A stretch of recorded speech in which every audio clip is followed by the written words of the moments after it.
Everyone, welcome to KG talks. My name is Komal Gupta और आज मैं आप लोगों के सामने एक ऐसा टॉपिक लेके आई हूँ जिसके आने से हमारी लाइफ में बहुत सारी चीज़ें पॉजिटिव भी हुई हैं और नेगेटिव भी हुई हैं। लेकिन नेगेटिव जो है ना वो इतना ज़्यादा होता जा रहा है जिसकी वजह से मुझे ये पॉडकास्ट करना पड़ा। और मैं अपने होम टाउन गोरखपुर में हूँ, तो इन सब चीज़ों की नेगेटिविटी बढ़ती जा रही है। इन सब चीज़ों को मद्देनजर रखते हुए मेरी एक फ्रेंड से मेरे इस टॉपिक पर डिस्कशन हुआ और उसने ही मुझे ये आइडिया दिया कि तुम ना इस टॉपिक पे पॉडकास्ट करो। क्योंकि ये जो टॉपिक है आजकल का जो यूथ जनरेशन है, हमारा यंग एज हो गया, हमारा टीनेजर्स हो गए, ओल्ड एज हो गए हमारे, तो ये सब इन्वॉल्व है, ये सब इसके चंगुल में फंसे पड़े हैं। तो ये करना इसलिए पड़ा, आप लोग से रिक्वेस्ट है कि आप लोग पूरा वीडियो एंड तक देखना सो दैट आप इसमें से कोई भी इंपॉर्टेंट चीज़ ना मिस ना हो जाए आप लोगों से।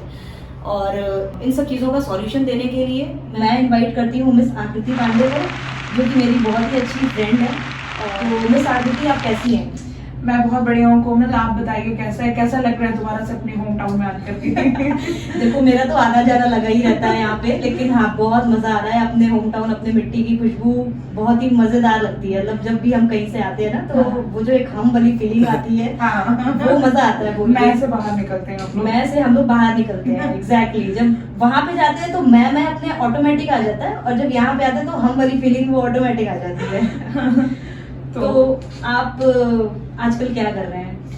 मैं बेसिकली अपना कॉलेज खत्म हुआ, कॉलेज खत्म होने के बाद स्कूल तो साथ हुआ हम लोगों का, फिर कॉलेज सब अपना अलग अलग चले गए अपने अपनी स्ट्रीम को परसू करने। फिर कॉलेज खत्म हुआ, शादी हो गई, शादी के बाद मैंने अपना एक एनजीओ स्टार्ट किया क्योंकि डिग्री ले ली तो उसको यूटिलाइज भी करना था। आप अपने एनजीओ का नाम बता सकते हैं? जी, मेरे एनजीओ का नाम है सृजन वेलफेयर सोसाइटीज। ओके, तो फ्रेंड्स इसका जो लिंक है मैं वो डिस्क्रिप्शन में दे दूंगी, आप लोग उस पर जाके देख सकते हैं। जी, तो मेरे इस एनजीओ का काम है, और क्योंकि मैं एक कंसल्टेंट साइकोलॉजिस्ट हूँ तो और साइकोथेरेपिस्ट हूँ, तो इस एनजीओ के अंडर में मैंने सोशल सर्विस के लिए ही और लोगों को फैसिलिटेट करने के लिए, क्योंकि गोरखपुर हमारा ऐसा सिटी है कि बहुत बड़ा भी नहीं है और बहुत छोटा भी सिटी नहीं है हम लोगों का।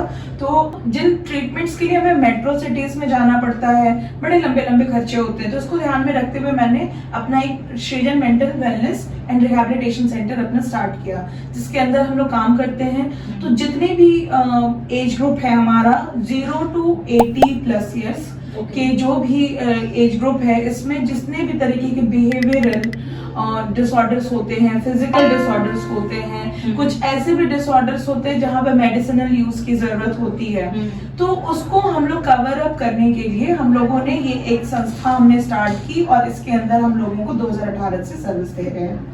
ओके, सो फ्रेंड्स, काफी सारी चीजों में आकृति इन्वॉल्व है और आई होप कि आप लोगों को अच्छा लगेगा इसके बारे में और जानकारी प्राप्त करके। बट आज हम लोग का मुद्दा ये नहीं है, हमारा जो मुद्दा है वो है, टॉपिक का नाम मैं डिस्क्लोज कर देती हूँ, डिजिटल डिटॉक्स।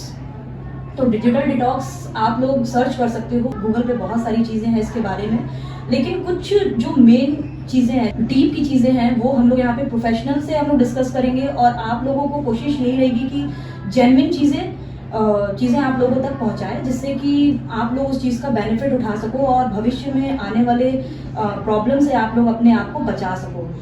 सो आकृति, आप मुझे सबसे पहले ये बताओ कि डिजिटल डिटॉक्स होता क्या है, क्योंकि बहुत सारे लोग हैं जिनके सामने ये नया नाम होगा। मेरे इनफैक्ट सामने भी ये न्यू नेम था, मैंने भी जब सर्च किया तो अवगत तो सारे लोग हैं, जानते तो सारे लोग हैं, बट ये जो एक वर्ड आ जाता है ना उठ के, डिजिटल डिटॉक्स, थोड़ा सा प्रोफेशनल लग रहा है। तो क्या है, आप थोड़ा सा इसके बारे में खुल के बताइए। देखो, डिटॉक्स आज के डेट में अगर हम देखें ना, तो डिटॉक्स आज के डेट में हर कोई बहुत इंटरेस्टेड है। रीजन क्या है कि हम जो खा भी रहे हैं वो बहुत प्योर नहीं खा रहे हैं, हम बिल्कुल केमिकल बेस्ड फूड खा रहे हैं। तो माइंड को डिटॉक्स करते हैं, फिजिक को डिटॉक्स करते हैं, एयर को डिटॉक्सिफायर लगा करके, एयर प्यूरिफायर लगाते हैं, खुद को डिटॉक्स करते हैं कि हम सब कुछ को अच्छा करने की कोशिश कर रहे हैं। पर जब हम यही मेंटल हीलिंग पे आते हैं ना, तो हम यहाँ पे डिटॉक्सिफिकेशन फोकस नहीं करते हैं। यहाँ पे तो लोग, मुझे लगता है, मेडिटेशन का नाम लेते हैं कि मेडिटेशन से मतलब आप अपने आप को बस जस्ट, तो मेडिटेशन जस्ट लाइक ऐसा है ना कि आप अच्छा खाना खा रहे हो और आप बहुत स्पाइसी फूड खा रहे हो, बहुत रिच फूड खा रहे हो, high protein high fibre food खा रहे हो, और सडन आप खिचड़ी खाने लगो, it is just like that, आप मेडिटेशन आपके लिए बस यही है। तो डिटॉक्सिफिकेशन हमेशा बताई गई है इंपॉर्टेंस, हमारी इंडियन जो कल्चर है कि आपके अंदर जो भी गई है इम्प्योरिटीज, पहले उसको डिटॉक्स करिए, निकालिए, क्योंकि फिर नई चीज आप कैसे डालोगे, बॉडी जब तक क्लीन नहीं होगी। तो सेम वे हमारे साथ क्या है ना, हम बहुत ज्यादा मोबाइल फोन यूज करते हैं आज के डेट में। तो मोबाइल फोन के साथ हमें बहुत सारी मेंटल, फिजिकल और बिहेवियरल इश्यूज आ रही हैं। तो उसको पहले हमें डिटॉक्स करना बहुत जरूरी है। हम डिटॉक्स नहीं करेंगे, बस हम लंबे लंबे चैप्टर्स दे देंगे, आप सुबह उठ जाओ, टाइम से उठो, खाओ पियो, पूजा करो, लेकिन डिटॉक्स नहीं होता है तो क्या होता है, हमारा ना उठने का मन करता है, हमारी ना नींद पूरी होती है, ना हम प्रॉपर खाना खाते हैं और ना वो हमें लगता है। हम हर वक्त चिड़चिड़े रहते हैं, गुस्से में रहते हैं, किसी भी काम को करने में मन नहीं लगता है। तो इसलिए ये वर्ड हम प्रोफेशनल्स यूज करते हैं, डिजिटल डिटॉक्स। आप इसको डिटॉक्स करिए, पहले आप समझिए कि आपको डिटॉक्स करना क्यों है और किस लिए करना है और किन कारणों की वजह से आपको ये वर्ड अब सुनने को मिल रहा है। ओके, तो जैसा आपने बताया कि मेडिटेशन इज जस्ट लाइक कि हम पहले अनहेल्दी फूड खा रहे हैं, फिर एकदम से हेल्दी फूड खिचड़ी पे आ जाते हैं। तो इसमें क्या कुछ स्टेप्स होते हैं कि जिनको हम लोग फॉलो करके ये डिजिटल डिटॉक्स कर सकते हैं? हाँ, बिल्कुल। उन स्टेप्स को आप बता सकते हो? एक तो ये है कि मेडिटेशन जो एक साइकोलॉजिकल जो पर्सपेक्टिव होती है, तो ये जब अगर प्रॉपर मेडिकेशन अगर कोई करे ना मेडिटेशन, तो उसमें भी डिटॉक्सिफिकेशन होता है। जो प्रॉपर अगर आप प्रोफेशनल के अंडर में जाएंगे, हमारे बहुत सारे अच्छे धर्म गुरु भी हैं, श्री श्री रविशंकर जी भी हैं, सदगुरु जी हैं। तो कभी भी ये मेडिटेशन आपको डायरेक्ट, हमारा एक कॉन्सेप्ट है कि हम बस ध्यान मुद्रा में बैठ गए हैं और हमें ऐसे फिंगर्स बना लेने हैं और हम किसी अपने इष्ट देव को याद कर लेंगे। हाँ, ये मुद्राएं होती हैं, अलग अलग होती हैं, सबका अलग अलग तो अलग अलग पता, किसी को कुछ नहीं है, नॉलेज नहीं है, हालांकि मुझे भी नॉलेज नहीं है इसके बारे में किस मुद्रा का क्या होता है। बट जब भी कोई धर्मगुरु या कोई भी इस तरीके का जो बिल्कुल इसमें डीप नॉलेज लेके आता है, तो वो कभी भी डिटॉक्स पर ही वर्क करता है। ओके, कोई भी डिप्रेशन हो, स्ट्रेस हो, एंजाइटी हो, अगर हम उसकी जो पास्ट जो उसकी मेमोरीज अगर उसको हम डिटॉक्स नहीं करेंगे तो हम उसको हील ही नहीं कर सकते। तो मेडिटेशन भी जो है डिटॉक्स पे बेस्ड है, कोई भी ट्रीटमेंट डिटॉक्स पे बेस्ड होता है। उसी तरीके से हमारा डिजिटल डिटॉक्स है। तो डिजिटल डिटॉक्स में सबसे पहले तो आपको एनालाइज, उसके भी स्टेप्स हैं। आप एनालाइज करो कि आप फोन कितना यूज कर रहे हो। ये तो बहुत ही टिपिकल चीज है। बिल्कुल, आप फोन कितना, आपका स्क्रीन टाइम कितना है, उस स्क्रीन टाइम की वजह से आपका फैमिली टाइम क्या है, ओके, फैमिली में एडजस्टमेंट क्या है। पता चलता है कि मम्मी कह रही है कि आज सुनिए, आज जो है घर में सब्जी कम है, चुप रहो, जब देखो तुम यही बोलती रहती हो, मेरा दिमाग मत खराब करो, भी मैं बिजी हूँ। बच्चे आके कुछ पूछ रहे हैं, ठीक है बच्चा, हाँ ठीक है बेटा, यहाँ पढ़े रहो। अब पापा जी बैठ के रील्स स्क्रॉल कर रहे हैं। तो आपका कितना फैमिली टाइम जा रहा है, आप कितना सोशल एडजस्टमेंट है, इंटरलिंक्ड है ना चीजें, बिल्कुल सारी चीजें। आप सबको एनालाइज करो, खुद एक्चुअलाइज करो और रिड्यूस करने की कोशिश करो। हम पहले हमारी अच्छी सोशल लाइफ थी, तो इतने डिसऑर्डर्स नहीं थे।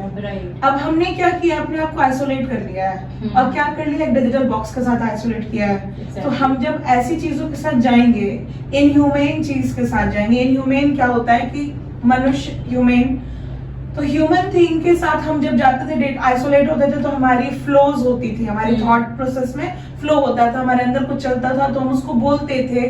बीमार होते थे तो घर में हमने देखा है मम्मी पापा कभी कुछ बहुत लंबी टॉक्स करते थे।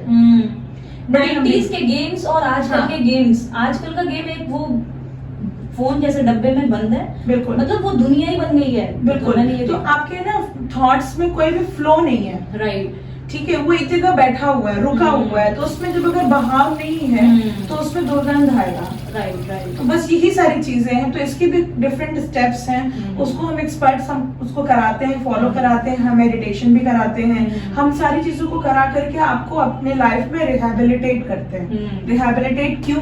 क्योंकि आपकी लाइफ पहले अच्छी थी, राइट, आपने करप्ट कर लिया, आपने बीमार बना लिया अपने आप को।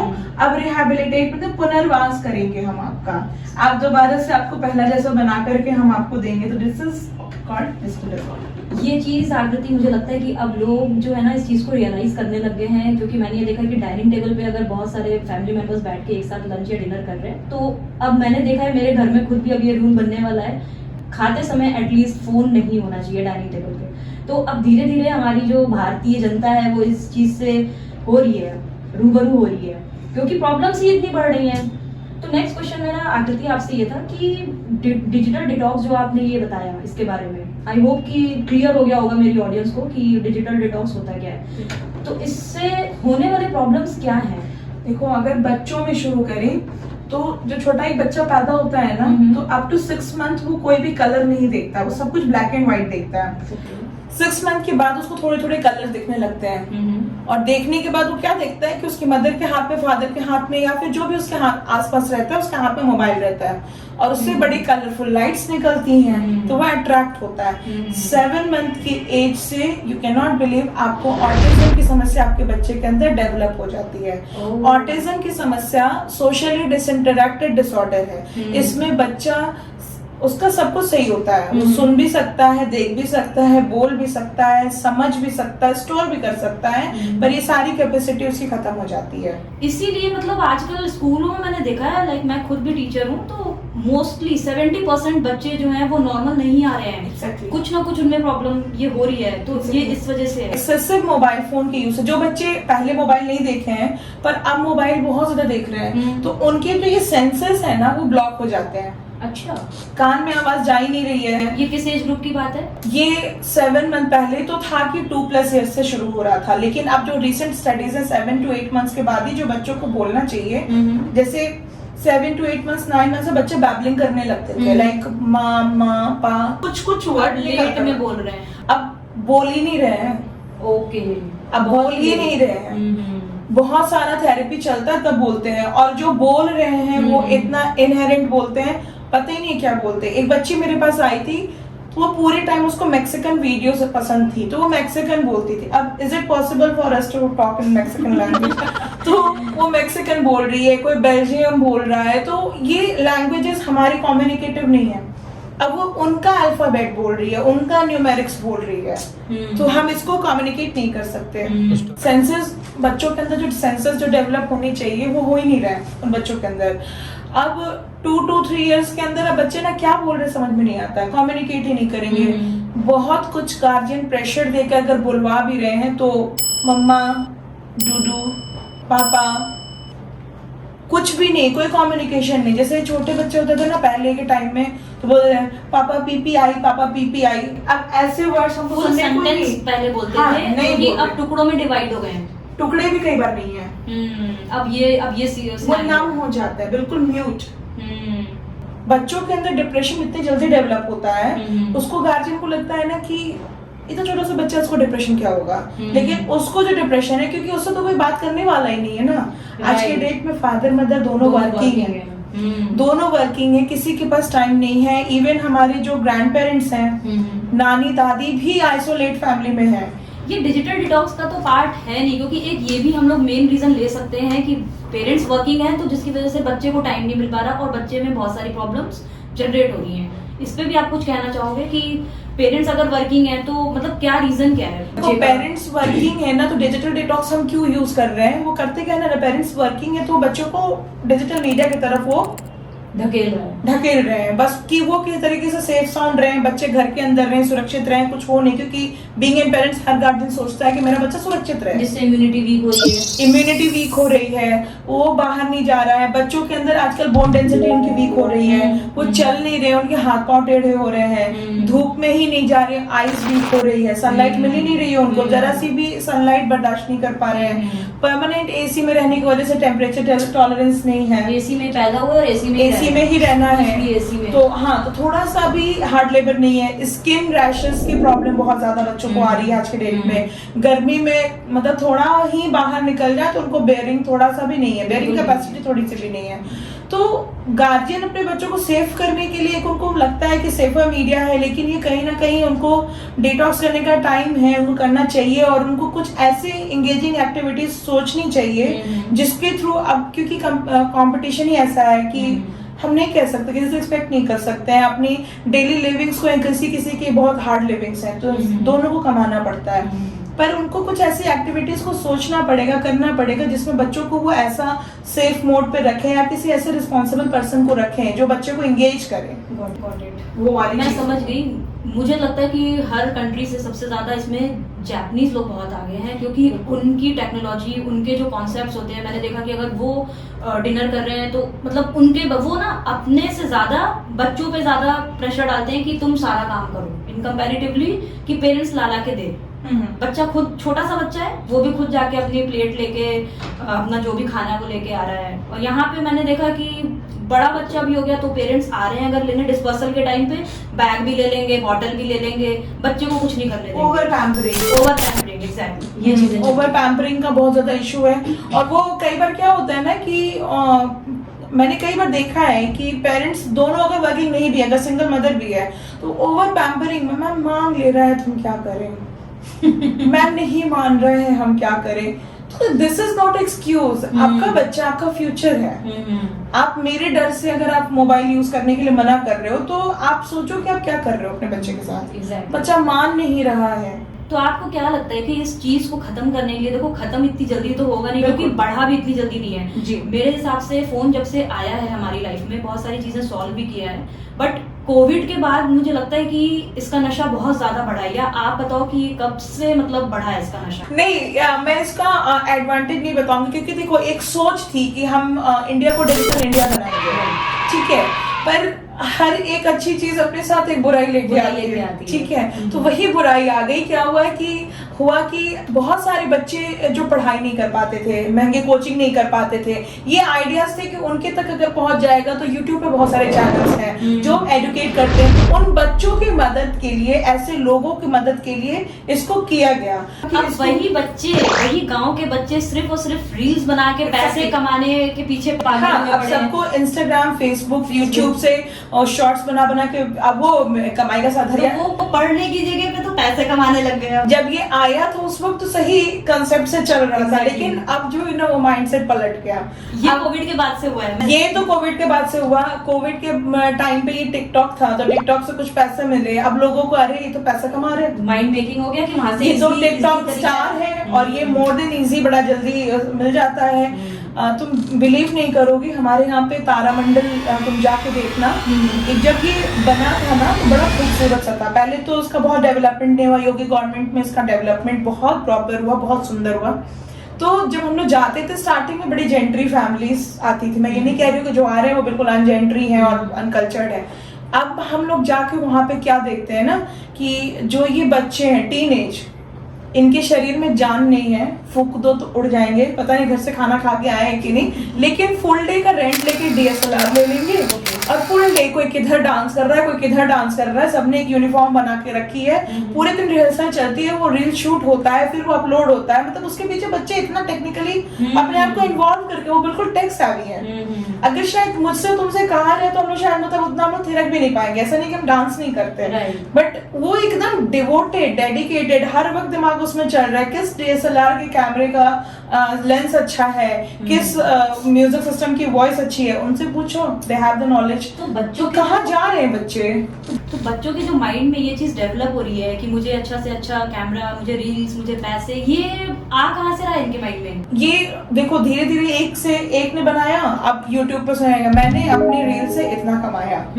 अब बच्चे तो वो देख रहे हैं एक YouTube के वीडियो से कितना कमाया जा सकता है। अब थंबनेल बन गई है, मुझे 38,000 की कमाई हुई, मुझे 40। अब जो 12 साल 13 साल का बच्चा उसके लिए 38,000 बहुत ज्यादा है, ठीक है। तो अब क्या करेंगे कि ये 4 लोग 5 लोग मिल करके अगर थोड़ी सी व्यूज बढ़े तो, और इनके इनके वीडियोस में तुम देखो, YouTube के वीडियोस देखो, इनके रील्स देखो, इस पे 5 मिलियन 17 मिलियन 28 मिलियन से नीचे इनकी कोई रहती भी नहीं है। जितने भी कंटेंट भी नहीं रहता है, वो देखने के लायक भी नहीं रहेगा, या ऐसे सभ्यता वाले शब्द भी नहीं रहेंगे, बेमतलब के गाने, बेमतलब के पोजेस। तुम देखो अभी जो बहुत इलिटरेट ग्रुप की बहुत सारी कुछ 2-4 महिलाएं वायरल हो चुकी हैं, अजीब से ही डांस करेंगी, लेकिन बट दे नो कि हम कुछ भी कर देंगे, हम जंप कर लेंगे साड़ी पहन के, मेरा चलेगा वीडियो। तो उनको बस पैसा मिल रहा है तो वो उससे वो करेंगे। तो हम अपने टॉपिक पे वापस आते हैं। डिजिटल डिटॉक्स से आपने बताया कि बहुत सारी प्रॉब्लम्स जो है बढ़ रही हैं, लाइक रिलेशनशिप इश्यूज। तो प्रॉब्लम्स आप बता सकते हो कि इससे प्रॉब्लम्स कितनी ज्यादा हुई तो हैं? पहले तो कि बच्चों के अंदर जो मैंने ऑटिज्म स्टार्टिंग किया, फिर उसके बाद से आया कि बच्चों में जो एक हार्मोनल चेंज आता है 6 to 7 ईयर्स के बाद, तो जो ये एक हार्मोनल चेंज एक प्यूबर्टी एज में जो दिखता था, अब ये अर्ली सिम्टम्स आने लगे हैं। ओके, ठीक है। किस एज से अब होने लग गए? अब 7 to 8 ईयर्स 9 ईयर्स में बच्चे जो पहले 12 ईयर्स 13 ईयर्स में जो अग्रेसिव होते थे, वो अब इसी अर्ली एज पे अग्रेसिव हो चुके हैं, ओके, तो मतलब 4-5 इयर्स अब पीछे हो गए, बैक हो चुके हैं। और पेरेंट्स की कोई बात सुननी नहीं है, पेरेंट्स विलेन है, बस सोर्स ऑफ मीडियम वो उनको पहुंचाते रहे, उनसे कुछ भी ना पूछें। हायर सिटीज की बात करें तो पेरेंट्स तो अब कहीं है ही नहीं बच्चों की लाइफ में। हायर तो सिटी में अभी हायर सिटी की बात हो चुकी है। अच्छा, अभी इधर भी अब ये ऐसी कल्चर हो चुका है, क्योंकि दीदी 24 घंटे होती हैं, तो मैं देखती हूँ कि पेरेंट्स आ रहे हैं डिस्पर्सल के टाइम पे बच्चों को लेने, तो दीदी भी अगर साथ में आ रही है तो बच्चा जाके उनको हक कर रहा है, दीदी को, माँ को नहीं कर रहा। तो ये मुझे एक बहुत ही अजीब सा वियर्ड सा मतलब मुझे लगा। बिल्कुल। देखो अभी क्या है ना कि महिलाओं के बीच में बहुत ज्यादा ये भी आ गया है कि जो बहुत अपने आप को स्टैंडर्डाइज्ड हैं, वो अपने बच्चों को टच नहीं करेंगी, दे हैव दीदीज और पर्टिकुलर नैनीज, राइट। तो वो वाली चीजें हैं। तो वो अब उनको भी घर में काम करना है, वो बच्चे को मोबाइल पकड़ाएंगी, तो वो बच्चे की हर डिमांड को पूरी कर रही है। भले ही माँ पेमेंट कर रही है, पापा पेमेंट कर रहे हैं, पर मोबाइल तो मिल रहा है, दीदी दे रही है, नानी दे रही है, तो उसको हक करेगा ना, पूरे टाइम तो वो कर रही है, उसकी हाइजीन का ध्यान रख रही है। अच्छा, प्यूबर्टी एज वाली बात हुई, फिर अब जो है रिलेशनशिप जो स्टार्ट हो रहे हैं 10 साल से 11 साल से, ओके, ठीक है। तो रिलेशन, हाँ, टीनेज अब इतना हो रहा है। अब हमारे जो बुक्स थी उसमें हमें 13 ईयर से टीन एज था, तो टीन एज वही रह गया। अब इसकी जो शिफ्टिंग है वो इधर आ गई है 10-11 ईयर्स में, बैक आ गए हम लोग। हाँ, और अब रील्स देखो, रील्स में भी रिलेशनशिप। अच्छा, अब रिलेशनशिप नहीं हो रहे हैं, अब हो रहा है सिचुएशनशिप। अच्छा, what is now situationship? Situationship की सिचुएशन ऐसी है कि चलो यार उसका दिल दुखा हुआ है, तो हम उसको, मेरे पास एक कोमल एक पेशेंट आई थी, तो उसने बोला, मतलब 2 years back, ma'am you won't understand we are Gen Z. मैंने कहा भैया पता कीजिए कि जेंजी क्या है। जेंजी क्या है? तो जेंजी में कि इनकी सिचुएशनशिप होती है, आपकी सिचुएशन में बहुत दुखी था, उसको प्यार की जरूरत है, मैंने प्यार दे दिया, this is situationship. Like I don't know कि they even know कि what is love. हाँ, they don't know because they are only involved in digital promotion. उनको पता है कि बस उनके एक रील में एक बंदा या बंदी दिखेगी तो उनकी पॉपुलैरिटी बढ़ जाएगी, तो बस वो कर रहे हैं वो, ठीक है। देन वो कर रहे हैं बेंचिंग। अच्छा, बेंचिंग क्या है? बेंचिंग कर रहे हैं कि जो मैं समझ पाई हूँ, पता नहीं मैं कितना समझ पा रही हूँ बेंचिंग को, ओके, कि हाँ ठीक है, एक साथ में चलने वाला चाहिए, कि कहीं जा रहे हैं तो एक साथ में बेंचिंग है। एक ब्रेड क्रम्बिंग आ गया है, बड़ा मतलब क्या करेंगे ब्रेड क्रम्बिंग में कि बड़ा प्यार दिखाएंगे, लव बॉम्बिंग करेंगे, और फिर उसके बाद से जब वो आदमी बिल्कुल इन्वॉल्व हो जाएगा तो उसके बाद वो अपना गायब हो जाएंगे। फिर कुछ टाइम के बाद उनको समझ में आएगा कि नहीं अब मतलब क्रिस्प खत्म हो रहा है रिलेशनशिप का, तो फिर से आ जाएंगे। तो ये एक खिलवाड़ नहीं है माइंड के साथ? बिल्कुल। अब ये डिजिटल डिटॉक्स इसीलिए जरूरी है ना कि ये रिलेशनशिप में जो सिचुएशनशिप आ जाए, बेंचिंग आ जाए, ब्रेड क्रम्बिंग आ जाए, तो ये बच्चे जो टीनेज में जो जिसको मतलब फीलिंग ही नहीं है, इमोशंस ही नहीं है, वो पेरेंट्स की फीलिंग को नहीं समझ रहे हैं, ग्रैंड पेरेंट्स को नहीं समझ रहे हैं, वो खुद को नहीं समझ रहे हैं, वो एनालाइज ही नहीं कर पा रहे कि वो है क्या। उनको ये भी नहीं, सेल्फ एक्चुअलाइजेशन का भी टाइम नहीं, क्योंकि वो मोबाइल में बिजी हैं। उनको यही नहीं पता है कि उनके बॉडी में क्या चेंजेस आ रहे हैं, उनको बॉडी में जो चेंज आया, जो हार्मोन्स आए, उसके जो इम्पल्सेस आए, उसके ऊपर अटेंशन है। उनको अपने फिजिकल रिक्वायरमेंट्स की जरूरत है, बस वो रिक्वायरमेंट पूरी कर रहे हैं। तो ये हमारे नेगेटिव एस्पेक्ट्स थे, ये चीजें आ गई। अब क्या हुआ, अब जो अब हम लोग और बढ़ रहे हैं एज रेंज। अब इसमें क्या हो रहा है कि चलो ठीक है, अब ये हो गया, ये रिलेशनशिप आ गए, तो अब समझ में आ गया होगा कि पढ़ाई तो इनकी बिल्कुल गोल है, ठीक है। पेरेंट्स सब प्रेशर डाल रहे हैं, भैया कहाँ आपका, हम इतना पैसा खर्चा कर रहे हैं, रिजल्ट चाहिए, पढ़ाई में मन ही नहीं लग रहा है, क्योंकि बुक खोल करके उसी में रील स्क्रॉल हो रहा है।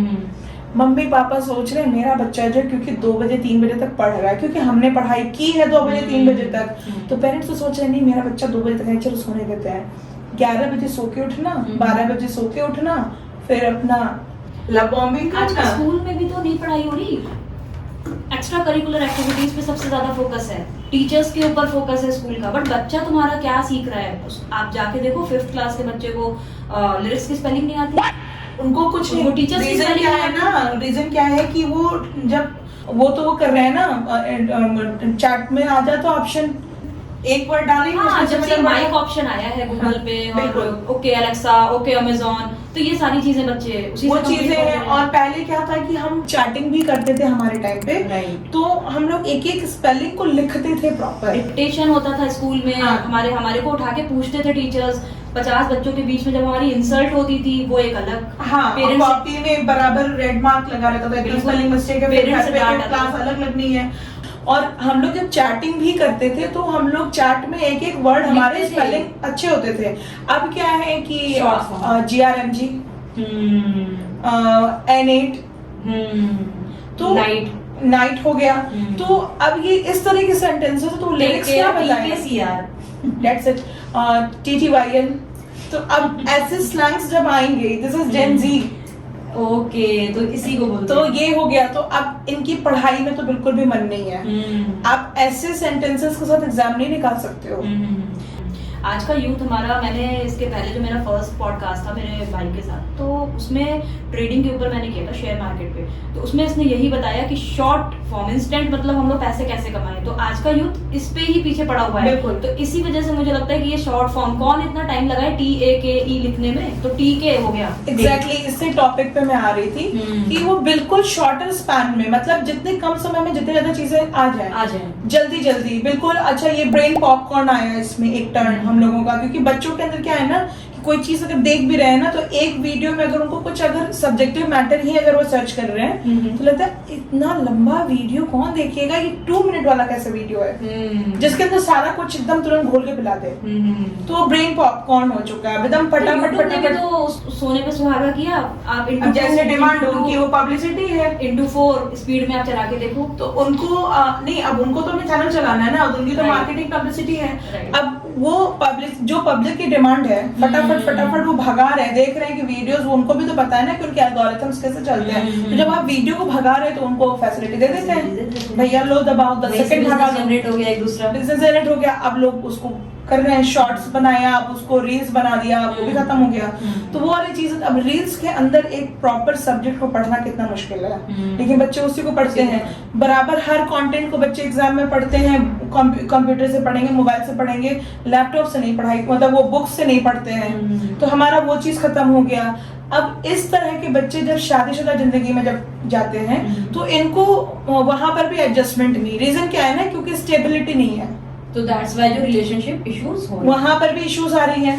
ये काम तुम क्यों नहीं कर सकते हो, ये काम तुम नहीं। अब क्या है कि दिमाग में कल्चर पुराना वाला है कि वाइफ उठती है, सारा कुछ मैनेज करती है और हस्बैंड जो है सपोर्ट करता है, हस्बैंड को तो करना नहीं है। ये कल्चर हमने बना के रखा है, पेरेंटिंग भी हमने गलत करके रखी है। अब बच्चा, अब जो लड़की खुद 2 बजे 3 बजे सो रही है, वो कैसे सुबह 5 बजे उठेगी? नहीं, तब आया ना जब पेरेंट्स दोनों वर्किंग हो गए। अब हमारी मम्मी लोग जो होती थी, हमारी मदर्स वर्किंग नहीं होती थी, वो हाउसवाइफ होती थी।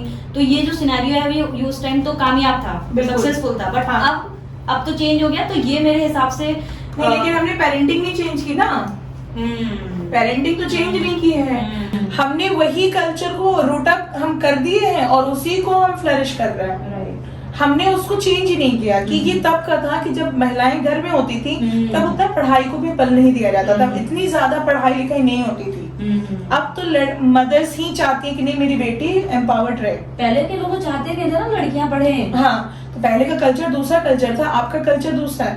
अब हस्बैंड वाइफ दोनों सपोर्टिव हो चुके हैं। सपोर्टिव होने के बाद भी इनके साथ क्या है कि दोनों के दोनों मोबाइल में बिजी हैं। वाइफ चाहेगी हस्बैंड काम करे, भैया मैं भी कमा रही हूँ। हस्बैंड चाहेगा ये क्यों नहीं करेगी, तो वाइफ है। तो दोनों की लड़ाई उसकी वजह से चल रही है, एडजस्टमेंट ही नहीं बैठ रहा है। रीजन क्या है कि दोनों को काम पे जाना है। जब आपका प्रायोरिटी मीटअप नहीं होगा तो दोनों में लड़ाई होगी, तुम नहीं किए, तुम नहीं किए, तुम नहीं किए, डिवोर्स हो जाएगा। और फिर क्या होता है कि घर के अंदर तो जब आप आए तो मोबाइल पे ही बिजी हैं, खाना तो आप मोबाइल के साथ खा रहे हो, तो आप अपनी जो थॉट शेयरिंग है वो आप जाकर ऑफिस में कर रहे हो। जो चीज एग्जैक्टली आपको अपनी वाइफ के साथ करना है, तो वो चीजें तो शेयरिंग उधर हो रही है। तो जब शेयरिंग उधर हो रही है तो इन्फैचुएशन भी उधर बढ़ रहा है, कैरिंग यहाँ से एक्स्ट्रा मैरिटल अफेयर भी शुरू हो जा रहा है। तो ये डिस्टर्बेंसेस अब चल रहे हैं हम लोग थोड़े और यूथ की तरफ। अब मैं देख रही हूँ कि 12 साल 15 साल के बच्चे जहाँ पर हैं, 16-17 साल के, अगर वो बच्चे मोबाइल नहीं भी यूज कर रहे हैं तो पेरेंट्स ही इतना ज्यादा मोबाइल में बिजी हैं, उनको टाइम ही नहीं है अपने बच्चे से बात करने के लिए, या वो इतने ज्यादा करियर ओरिएंटेड हैं कि उसमें भी वो टाइम नहीं देते हैं अपने बच्चों को।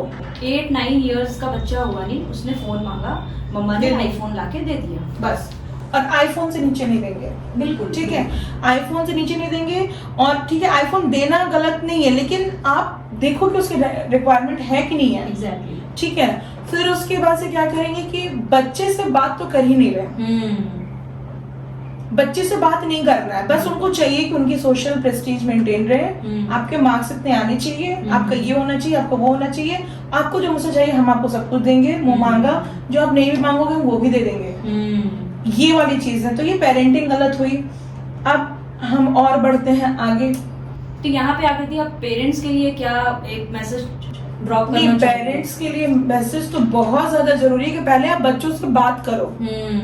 आप खुद ही डिस्कनेक्टेड रहोगे, सिर्फ कमांड्स दोगे, सिर्फ डांटोगे, बोलोगे, एक्सपेक्टेशन रखोगे, तो फिर नहीं होगा। आपको वो हार्मनी, वो मेंटेनेंस रखनी होगी, ऑटोमेटिक डिजिटल डिटॉक्स हो जाएगा। तो मैं पेरेंट्स, जितने भी पेरेंट्स यहाँ पे मेरे व्यूअर्स हैं, मैं आपसे रिक्वेस्ट करती हूँ कि अगर आपको इस टॉपिक पे आकृति से कंसल्ट करना है तो इनका डिस्क्रिप्शन बॉक्स में मैं नंबर दे दूंगी, आप उनसे भर भर के सवाल पूछ सकते हो, बहुत अच्छे से ये काउंसलिंग करेंगी। बिल्कुल। देन फिर हम लोग अब बढ़ते हैं हमारे ओल्ड एज की तरफ। अब क्या है ना कि ओल्ड एज ने मान लिया है कि हम ओल्ड एज हैं, हमें हिलना नहीं है। हमारे नीचे बहुत लोग हैं, अब उनके भी हाथ में रामायण, महाभारत, रील्स, अब ये चीजें चल रही हैं। तो पहले क्या होता था ना कि जब हमारी मदर जब किचन में बिजी होती थी तो हमारी नानी और दादी हमें बहुत सारा कुछ सिखाती थी, पढ़ाती थी, हमें बहुत सारी स्टोरीज सिखाती थी, हमें बहुत सारी कहानियां आती थी। तो बेड टाइम स्टोरीज तो फोन में ही चल जाते हैं ना आकृति? हाँ, तो अब वो स्टोरीज चल रही हैं, वो फोन में चल रहे हैं। अब तो हमें याद ही नहीं, हमको तो याद है ना, नहीं मेरी दादी ने मुझे ये कहानी सुनाई थी, मेरी नानी ने मुझे ये कहानी सुनाई थी। अच्छा, मैंने ये वाला स्पेलिंग टेस्ट पास किया तो मुझे मेरी दादी ने ना 5 रुपीज का चॉकलेट, उस वक्त 5 रुपीज बहुत ज्यादा होता था, तो 5 रुपीज का चॉकलेट दिया था। तो ये एक मेमोरीज थी, अब तो मेमोरीज है ही नहीं। तो यूट्यूब ने ले ली ना जगह, दादी की स्टोरीज, दादी की कहानी। तो जरूरी है डिजिटल डिटॉक्स। Exactly, दादी की जबान याद रहनी चाहिए, दादी नानी क्यों है, उनकी मेमोरीज याद होनी चाहिए, उन्होंने हमें क्या सिखाया, हमको क्या शिक्षा दिया, क्योंकि उनके पास अब कोई लायबिलिटी नहीं है, उनकी पूरी लायबिलिटीज पूरी हो गई। अब जो उनके बच्चे हैं उनको अपना कल्चर देने का इन्हीं के पास टाइम है। तो आपके बच्चे, जरूरी नहीं है कि अगर आपके बच्चे अगर करियर ओरिएंटेड हैं, वो बिजी है अपने लाइफ में और आप हो अपने नाती पोती के साथ, तो आप भी कल्चर दे सकते हो। अब हम लोग, अगर हमारे एज के लोग अब दादी नानी जब बनेंगे तो आप सोच लो फ्रेंड्स की क्या ही सिखाएंगे हम लोग अपने पीछे की जो जनरेशन, हमारी आगे की जो जनरेशन आएगी। अब पेशेंस तो हम लोगों के अंदर भी नहीं है, बिल्कुल भी नहीं है, पेशेंस नहीं, हम लोग भी सोचते हैं कि जल्दी जल्दी सब कुछ करें। इसका हिस्सा हम लोग भी बन चुके हैं कहीं ना कहीं। बिल्कुल, हर एज, वही तो बताया मैंने कि 7 मंथ की एज से आज के डेट में आप पहले आप ट्रेन में ट्रैवल करते थे ना, तो आप देखोगे कि पहले लोग मैगजीन पढ़ते थे, कॉमिक्स पढ़ते थे, पहले रनिंग एक बुक स्टॉल चलती थी और लोग एकदम लटक लटक के ट्रेन खुलने के पहले तक मुझे ये वाली बुक, वो वाली बुक, बोले रास्ता कटेगा कैसे। अब किसी को कोई मतलब नहीं है। मैं अब मतलब मुझे लग रहा है 2-4-5 साल से, या पता नहीं कितने साल से मैंने नोटिस नहीं किया, क्योंकि बहुत ज्यादा ट्रैवलिंग नहीं होती, लेकिन इधर कंटिन्यू मैं 2 साल से मैं ट्रैवल कर रही हूँ ट्रेन से। मुझे हर 4-5 डेज पे ट्रैवल करना होता है, लेकिन मैं कहीं पर भी कोमल एक बुक शेल्फ नहीं देखती हूँ। पेपरलेस कर रहे हैं ना, पेपरलेस कर रहे हैं सब। हर आदमी हेडफोन के साथ है, हर आदमी मोबाइल में, अगर जिसके पास हेडफोन नहीं है वो इतने कान फाड़ू आवाज के साथ वो अगर रील देख रहा है तो पूरी ट्रेन में तबाही मचा के रखा रहेगा। पहले लोग आराम से, मतलब बहुत धीरे धीरे बोलते थे, अगर स्लीपर में भी अगर ट्रैवल कर रहे हैं तो सिर्फ हवा की आवाज होती थी, लोगों की आवाज बहुत तेज नहीं होती थी। अच्छा, कई जगहों के लोग भी मिलते थे, बातें होती थी। ट्रेन में रील्स बन रहे हैं, अब तो जल्दी जल्दी रील्स बन रही हैं, बहुत सारे हादसे भी हो जाते हैं, बहुत हादसे नहीं भी होते हैं तो उसी में रील्स चल रहे हैं। लोगों को बगल के लोगों से भी कम्युनिकेट करने का मौका नहीं। पहले क्या था ना, हम लोगों के कल्चर भी बड़े मूव करते थे, अच्छा आपके यहाँ ऐसा होता है, आपके यहाँ ये होता है। उतनी देर में जो महिलाएं होती थी न जाने कितनी रेसिपी शेयर कर लेती थी, जो पुरुष वर्ग होते थे वो अपने हिसाब से, बच्चे भी कई तरह की चीजें, एक नई दोस्ती, एक नया माहौल, तो एक नया एक्सपीरियंस मिलता था बच्चों को भी, सबको मिलता था। लेकिन आज के डेट में मैं देखती हूँ ना कि कोई भी पर्सन मतलब मुझे जो दिखे, जो बुक के साथ दिख जाए, तो मतलब मैं सोचती हूँ कैसे मतलब चीजें होनी चाहिए। हालांकि मैं खुद नहीं करती हूँ जल्दीबाजी में, मेरे पास एक बुक नहीं होती है और मजबूरी, कभी नेटवर्क नहीं आता है, अगर आप गाने सुन रहे हो तो वो भी आपका बार्ड हो जाता है। तो मुझे लगता है कि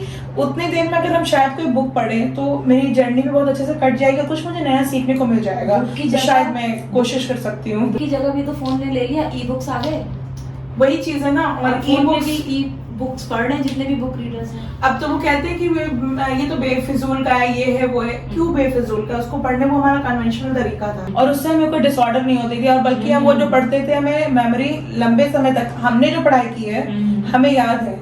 आज के बच्चे से कल की पढ़ी हुई चीज याद नहीं होगी क्योंकि उसने मोबाइल में पढ़ ली है ना। इसलिए डिजिटल डिटॉक्स बहुत ज्यादा जरूरी है, बहुत ज्यादा जरूरी है।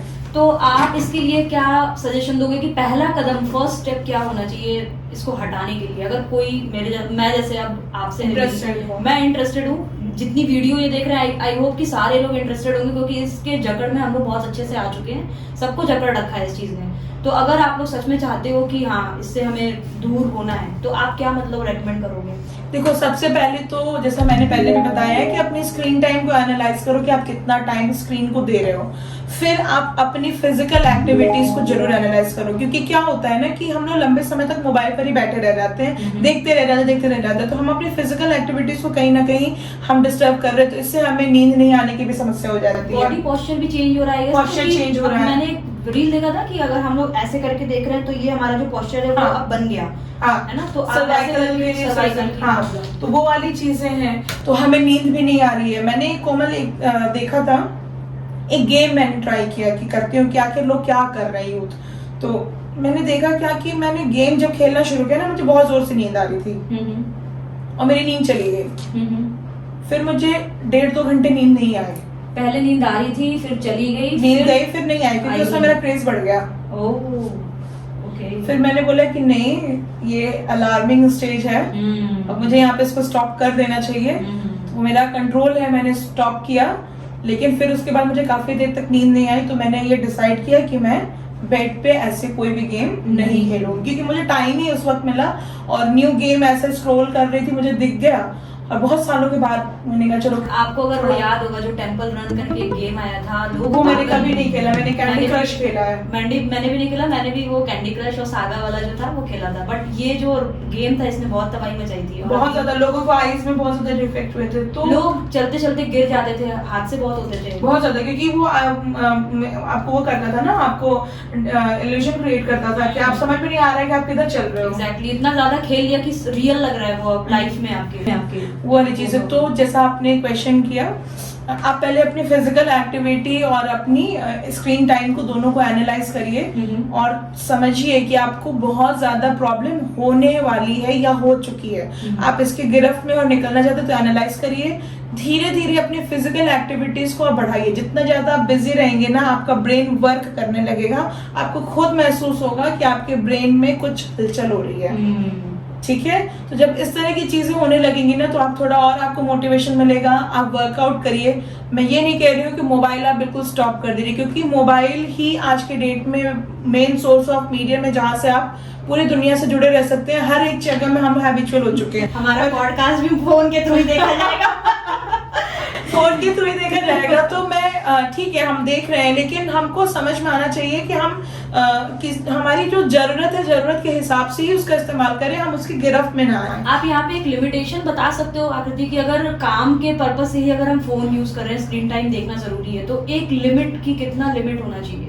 हाफ एन आवर के बाद आपको एटलीस्ट 10 मिनट का गैप लेना चाहिए। ओके सो फ्रेंड्स, आप एक नोटबुक भी लेके बैठ लो। जो भी यहाँ पे मिस आकृति बता रही है ये बहुत ही इंपॉर्टेंट चीज है। आप उसको नोट कर लो कि स्टेप बाय स्टेप आप किन किन चीजों पे, देखो एकदम से तो नहीं होगा ये, है ना? बिल्कुल बिल्कुल। तो धीरे धीरे आप इस पे कमांड ला सकते हो। बिल्कुल। और जैसा कि कोमल आपने बताया कि हम लोग फैमिली में भी ऐसा डिसाइड कर रहे हैं, तो फैमिली के अंदर एक नो मोबाइल फोन जोन होना ही चाहिए। फैमिली के अंदर एक फैमिली टाइम होना चाहिए। लाइक सब घरों में जनरली, क्योंकि गोरखपुर बहुत बड़ा सिटी नहीं है, तो जनरली यहाँ पे 7 से 8 के बीच में लोग आ जाते हैं, घर के सारे लोग घर के अंदर वापस आ जाते हैं। तो जब इस तरह के, तो कम से कम 1 घंटे का समय नो मोबाइल फोन जोन होना चाहिए, जहाँ पे हम खाना खा रहे हैं। क्यों बिग सिटीज में भी ऑफिस टाइम क्या 6:30 तक, ज्यादा से ज्यादा 7 o'clock तक। अब उनको ट्रैवल करने में भी टाइम मिलता है, कई बार 9 बजे घर पहुंच रहे हैं, पार्टीज करनी है।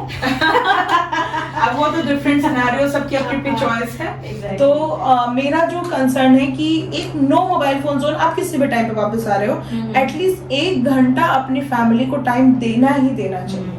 नो मोबाइल फोन जोन बनाइए, जहाँ पे आप अपना इवनिंग स्नैक खा रहे हो, खाना खा रहे हो, बच्चों से बात करिए, खुद के लिए बात करिए। रीजन क्या है बच्चों से बात करने का, कि आपके लाइफ में बहुत सारे एक्सपीरियंसेस आ चुके हैं, आप अपनी लाइफ को जी चुके हैं, बहुत सारा एक्सपीरियंस आप कमा चुके हैं, लेकिन बच्चों को वो चीज सीखने के लिए वो कहाँ सीखने जाएंगे? वो आपसे बात करेंगे, आप ही के एक्सपीरियंस से वो सीखेंगे कि अच्छा पापा ने ये चीजें ऐसी बताई थी। कई बार क्या होता है ना, हम जिन चीजों को सुनते हैं तो सुनने के बाद हमें दिमाग में वो स्टोर हो जाती है, हर वक्त नहीं चलती है, लेकिन कभी हम ऐसी परिस्थिति में फंस जाते हैं तो वहां पे वो चीजें याद आती हैं। जैसे मेरे पापा मुझे बचपन में कभी उन्होंने बोला कि कभी भी ना कोई प्लानिंग करते हैं तो उसका सिर्फ प्लान ए नहीं होना चाहिए, उसमें प्लान बी सी भी होना चाहिए। तो ये चीज मेरे अंदर कहीं ना कहीं कंसेप्चुअलाइज है कि अगर किसी वर्स्ट केस में हम बी को भी लेके चल सकते हैं, सी और डी तक नहीं आ पाती हूँ लेकिन बी पर भी, लेकिन एक तुरंत की फ्लक्चुएशन होनी चाहिए, तुरंत स्टेप नहीं होनी चाहिए। तो just like very good word की स्टेपनी होनी चाहिए हमारे पास। हम विदाउट स्टेपनी, अगर हम 4 व्हीलर से ट्रैवल करें, हमारे पास स्टेपनी नहीं है तो हम वही जर्नी रुक जाएगी। तो हमको हमेशा हमारे पास, तो ऐसी ही चीजें जो है ना, हमारे पेरेंट्स हमें कई बार ऐसी ऐसी चीजें बता देते हैं उस फैमिली टॉक के टाइम में, जो उनका बड़ा अच्छा एक्सपीरियंस होता है, या अपने कोई चाइल्डहुड स्टोरीज आप ऐसे ही बैठ करके फन वे में बच्चों के साथ टाइम स्पेंड करिए, हमने अपने बचपन में ऐसे किया वैसे किया, शायद उससे कोई ऐसी लर्निंग जो आपका बच्चा ले रहा हो आपको पता भी नहीं है, और कभी वो किसी सेम इंस्टांस या उससे वर्स्ट इंस्टांस में भी अगर फंसता है ना, तो शायद उससे निकलने की कोशिश करेगा। हर एक चीज के बाद एक चीज तो जरूर याद रखनी चाहिए कि अभिमन्यु ने भी कुछ सीखा ही था। वो एक मिस हैपनिंग थी कि उनकी मदर को नींद आ गई और वो घर के अंदर था, लेकिन बच्चे ने माता पिता से ही, उनकी ही कन्वर्सेशन से सीखा था।